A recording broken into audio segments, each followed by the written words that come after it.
Hey everybody, welcome back to another Dead by Daylight YouTube video. So today, I figured in celebration of the 800 subscribers that we got sometime last week, by the way, thank you guys so much for that. I figured I'd ask you guys for some of your hot takes, because y'all get to listen to my dumb opinions all day. Why don't I listen to some of y'all's? Alright, so first we got, I'm going to mispronounce every single one on here, I swear. First we got Riched. Hottest take, Zanshin is a slept-on perk, especially with Windows brain rot meta. I never take it off of my Xenomorph. It's so good for orienting myself when popping out of tunnels and for deciding if chase in the area is worth it if I bother coming up top. So here's the thing with Zanshin, and this is why most people don't consider it that great. It mostly comes down to the fact that killers kind of have an idea and a lay of the land more so than the survivors do.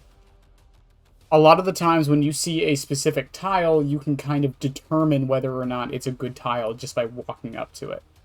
Now, that doesn't mean Zanshin doesn't do anything, and I do appreciate the idea of, you know, when Xeno comes out of the tunnel, or maybe even with the new Killer the Unknown, when you teleport, it can kind of help you orient yourself. But at the end of the day, the killer not only knows like when they come up to a loop, if the loop is going to be good or bad, and if they have to brute force it or whatever because they're in a chase, or leave it outright, but killers can also kind of remember which pallets they broke and things like that. Survivors, the reason why Windows is as common as it is because, especially in solo queue, you don't know which pallets have been dropped, which ones have been broken, where exactly the windows are. The idea of it is to get you out of a dead zone.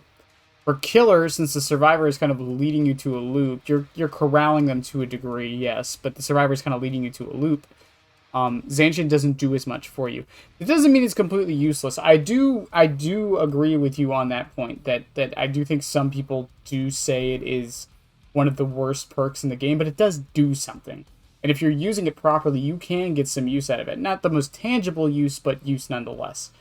I think that's something that needs to be more noticed and appreciated, personally. Skull Merchant is fun to play against, but people just need to learn how to face her. She ultimately isn't even that complicated compared to other killer mechanics we have in the game. Dredge has the potential to be top 10 in the game if he had some add-ons put into his base kit, had his calendar, boat keep, blah, blah, blah. This is Yoshi, who's an OG on the channel. I always like talking with Yoshi, but Skull Merchant. Okay, here's the thing with saying she's fun to play against. Saying a killer is fun or boring to play against is subjective, unfortunately. You might find her fun to play against. I do think, and always have, and as always, I'm going to keep promoting this shit, I do think people don't fully understand her. I've asked some people what her power does exactly, and most people know the generalness, but no one really knows the specifics, and I think that's the problem. A lot of the counterplay for Skull Merchant comes to just avoiding her stuff, and I think the fact that she's a zoning killer also makes her very unpopular to go against, which is fine. I just really wish people wouldn't take it so personally sometimes. That's my only issue with it. As for Dredge has the potential to become top 10 in the game, I actually agree with that. I think Dredge, as this person who responded here, I don't think Dredge is necessarily underrated, but I do think he needs help. I've said this for a while. I think he needs a lot of help to get better.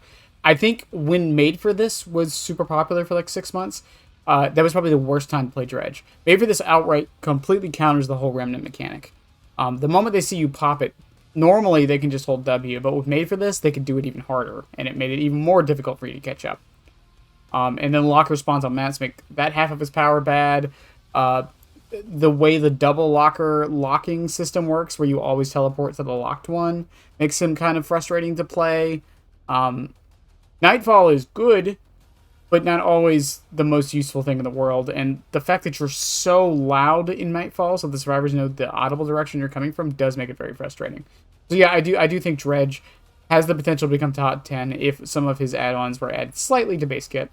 I know we say that for a lot of killers, but I think Dredge is a prime example of one. We got Dig Dog. I'm sorry, Dig Dug, but Doug, like the name. It feels like we need a lot of killers to get a Billy-style rework to add powers to their base kit, then tackle their add-on redundancy. There's too many identical effects at different tiers of rarity on killers like Doctor, Pig, Freddy, Bubba, etc. And I would rather have add-ons with more transformative effects that just straight up number buffs. Although Billy needs a second look, but he still has useless and redundant stackable add-ons. I agree that I don't think a lot of killers really need like a full top-down rework to a degree as Billy. I think a lot of killers are in an okay spot. I just think a couple minor tweaks here and there. Because Billy got a whole new gameplay element. I don't think we need to add that to every killer. I really don't. I think adding like a few couple tweaks here and there. As for add-on redundancy, I have always held the opinion that purples should change how the power works in some way. Maybe not necessarily like exactly what it does, but add an effect of some kind. Similar to Scarbox on Clown, or trying to think of another one off the top of my head. A lot of Skull Merchants is, as much as I hate them, I mean, Chucky's purples do something like that. So yeah. As far as redundancy, I'm cool if there's like one or two that are like increases or decreases speed, and then there's one above that that does it better. I'm actually fine with those. I think it would be easier for behavior to balance if they did just combine them into one, because then you don't have to think about, well, what if they're combined? You can just make it one and balance it from there. So yeah, I agree with that to an extent. I really don't think the whole I feel like killers need a lot of Billy style reworks is a hot take, to be honest. I think a lot of people agree with that for most killers. I mean, I think people think Skull Merchant needs a rework. Freddy, offhand, I mean, to a degree, Trapper. Like, I think a lot of killers need it.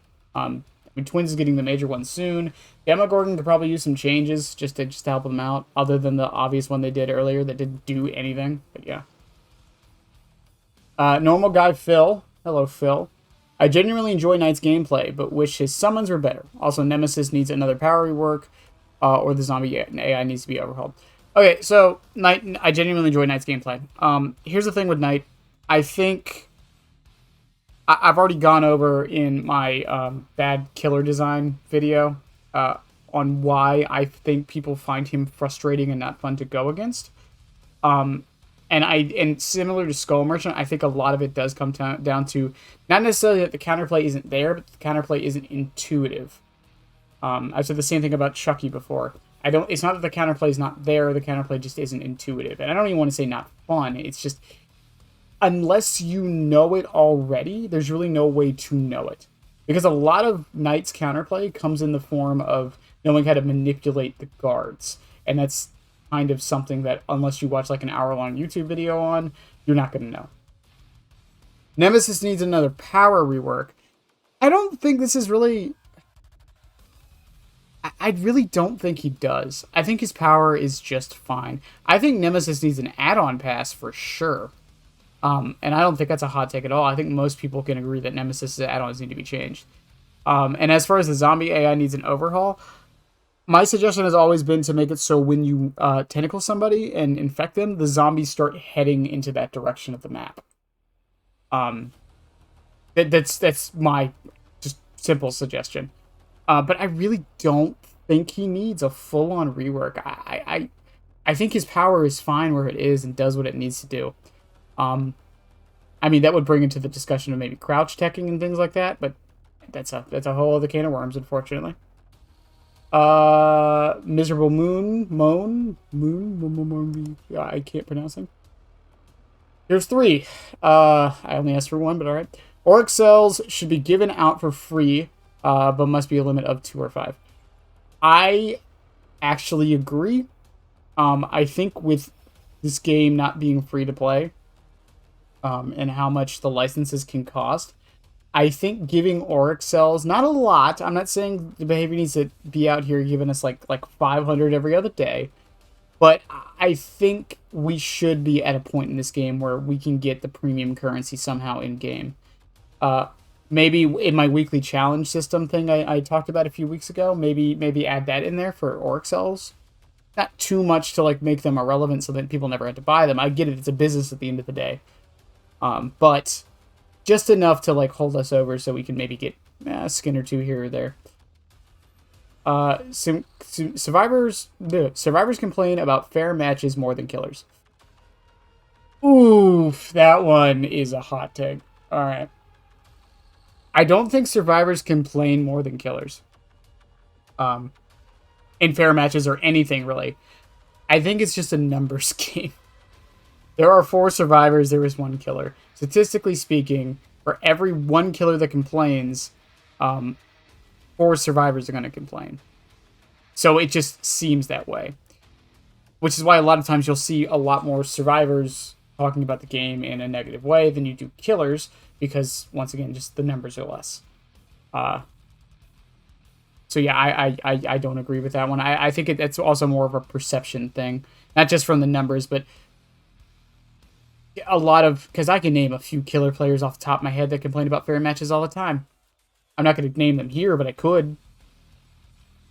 Why did Cosmetic should give a killer a negligible buff, like increasing the rush speed for Blight by 2%, or Plague being able to charge the purges 2.5% faster? No. No. Like, I'd be cool if it was something super duper negligible.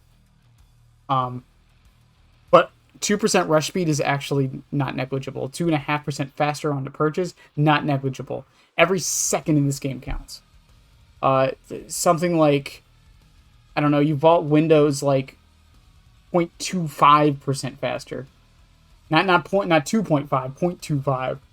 Like, something so small, but at the same time, I still wouldn't want it, because then arguments of pay-to-win skins and things like that will get brought in. League of Legends has a similar thing with... I actually don't know if this is still in the game, but back in the day... someone can correct me if I'm wrong and they still play League and know the answer to this. Back in the day, League had skins that if they had sunglasses, you took 1 less damage from Leona, because she used the sun for her powers. So I thought that was like a cool little thing. But yeah, I'd be curious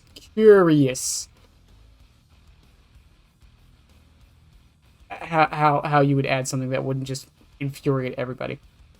Edit, here's another one. Blight can be nerfed in some ways without completely butchering him. Yeah, I think he can. 100%. Unless you meant can't. If you say can't, then I disagree. I think Blight can be nerfed in pretty way. Blight is fine. I think most people have said this for a while. Blight himself is fine. It's his add-ons that have always been the issue. It's the fact that he's one of the best killers in the game, but also has some of the best add-ons in the game.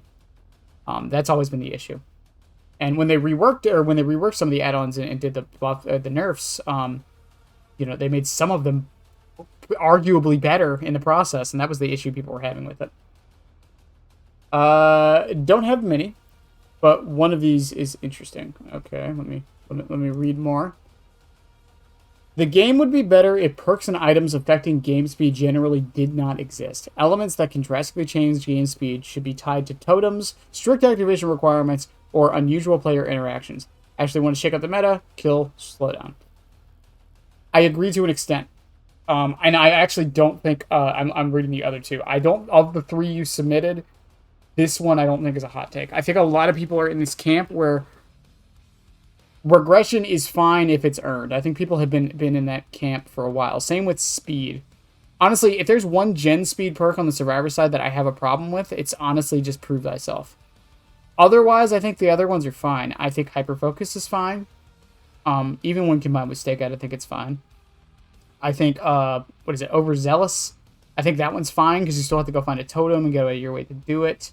I'm trying to think of other gen speed ones off the top of my head, but those are the 2 big ones. If anything, I think on the survivor side, I think it's mostly toolboxes that are the problem, not necessarily the perks themselves, other than prove thyself, which I still don't know how that perk exists the same way it has, as long as it has. On the killer side, I might sound biased, but I think most, not all, most killer slowdown perks are fine. I think the problem is just the inherent design of how maps and gens are spread, how survivors spawn, how long some chases can be, things like that. I do agree that if we want the meta to shake up, we need to reduce how much slowdown is in the game and how much speed up is in the game, which in turn would do that. Problem is you can't do one. You have to do both. If you nerf slowdown without nerfing gen speeds in some way, then the game just becomes miserable for the killer. If you don't nerf regression without... I'm sorry. If you nerf regression without... I'm confusing this. If you nerf speed up, like gen speed up, like prove thyself, but don't do anything to the killer side of the slowdown spectrum, then it becomes miserable for survivor. So it would have to be something integral to the game, and I think it's why they haven't done it. There's so many changes they would have to do. I would love a meta shakeup of some kind, another one. So we'll see how that goes. Old Hatch was a very cool side objective, ruined by people min-maxing and shouldn't have been reworked, or should have been reworked as a meaningful side objective instead of being removed entirely. I don't think Old Hatch was good, and I know you said reworked in a meaningful side objective. Old Hatch was just very frustrating. It made the killer that if they saw a key, they basically had to tunnel that guy out and then kind of camp the key so survivors couldn't just get the 3 out on Hatch. I think with the introduction of bots, so people can't just manipulate the system to make Hatch spawn faster, and with some other changes, I think Hatch is in an okay spot. It's supposed to be a last resort. The only change I would maybe make to Hatch is if it's down to 1 gen left, and this was one of my solutions to getting rid of 3 gens. If there's 1 gen left, you can rummage through the chests on the map to get key pieces, and once you get all 3, you can open the hatch permanently. That was my only change I would do to Hatch. But yeah, I think reworking into a meaningful side objective would be interesting. I just don't think it's necessary with the way things work right now. Blindness is an outdated mechanic that should be removed to stop overly punishing solo queue. That one's a hot take. Kind of. Blindness is outdated and should be reworked to stop overly punishing solo queue. I agree with this, but I don't know how they do it. I think most of the blindness effects in this game are fine because most of them have some kind of condition to them. You'll hear this in the Larry podcast once we get to it, but we do talk about one of Larry's add-ons. Larry probably has the best blindness in the game because it virtually is unlimited and it's always active. But things like Hex Third Seal have a hex associated with it. Most killer power ones are timed, so they're not that big of a deal. I think Blindness is fine. I don't think it needs to be reworked. I think perks like Knockout need to be reworked, and maybe to a degree Hex Third Seal. I do not think Blindness should stop you from seeing someone on the hook. I think that is a bit much. On the ground, maybe. But on the hook, I do think that is a bit much. And I think it overly punishes solo queue. I do agree with that. So, yeah. Alright, last one from Yoshi again. Hunters and Demogorgon are not fun to play against. My god. Alright, there we go. There we come swinging. People always talk about how much they love facing these killers, but then turn around and say how much they hate zoning killers like Nemesis, Pyramid Head, Slinger, or Artist. Meanwhile, most Huntress players hold into until they get a guaranteed hit, or use it to zone you away from the tile into a dead zone. Or they just wind up add-ons to guarantee a hit while you're stuck in an animation. Demogorgon has the fastest M2 charge time and shortest cancel window out of all the zoning M2 killers. People say Nemesis Tentacle has no counterplay because he can fake it and hit you over a window. Meanwhile, the demo is able to fake his necessarily. If you pre-drop against him, his main form of counterplay, he just breaks the pallet in 2 seconds and catches up to you. Repeat the process ad nauseum. Nemesis at least has to tier up and only has 6 meter max range. Tentacle versus Demo's 8 meter base range shred. I've always disliked facing these killers and never understood why they are so loved and why others were so hated. I think the thing with Nemesis versus Demogorgon is very simple. I think Demogorgon is because his miss is more punishing. And how telegraphed it all is. And with Huntress, I think Huntress comes down to because it's a psychology kind of thing where it's like you're trying to figure out how they're going to dodge and they're trying to figure out how you're going to hit them. So I think that's where the fun comes from Huntress. I think that's really where it comes down to. I don't think people inherently hate zoning killers. I think they just hate how some of them function. Pyramid Head can do it through a wall, and he mostly does it to lock you in animation. Nemesis can do it over pallets, and I think that's the problem with Nemesis. Because it feels like even if you made the right play, you didn't. Slinger, same thing with Windows. Artist, same thing with most loops. I think those are people's problems with them versus Huntress and Demo. Huntress is kind of arguably like them. The difference is she's 110 as well. And most Huntresses that I see play are still going for the hits and trying to vet the survivors to see how they dodge. So yeah. But I do think that is a hot take that I don't agree with, personally. And I think that's my reasons why. Anyways, I want to thank you all for submitting your hot takes. We'll probably do another one of these again. I know it wasn't many this time, but you know we're still growing. We're still getting there. We're still growing. I love y'all. Sub if you would like to be part of the polls we post all the time. I love hearing y'all's opinions. Even if I don't agree with them, I do like to hear what other people are thinking and why. I think it's very interesting and it helps form my opinions. Anyways, I love y'all. See y'all in the next one. And yeah. Bye!